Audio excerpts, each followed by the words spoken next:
entirety of the world, there are about 16 million Jews total. And 8 million of them live here. The rest live mostly in New York or South Florida and a few other places. Okay. So this is a small population of people. They have connection to this land, historically, biblically. Do they? Yes, they do. If Bibi's family, we know they lived in Eastern Europe. There's no evidence they ever lived here.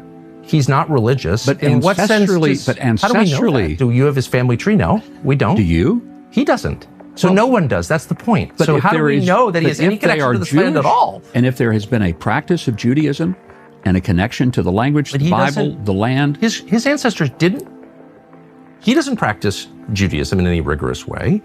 His ancestors didn't live here. They didn't speak the language, and there's no evidence they ever lived here. So on what basis does he have a right to be here? Very much speaks the language. Well, he has fought for the land. His family has fought for the land. You're dodging a very obvious question, which is, where does this right come from? And the reason it's meaningful is because there are a lot of people in the territory that Israel controls today, particularly in the West Bank, who, through genetic testing, we can know their families have been here for thousands of years. We don't know whether they practiced Judaism, whether they were Samaritans, pre-Islam. We don't know that. A lot of them we know have been Christians for 2,000 years.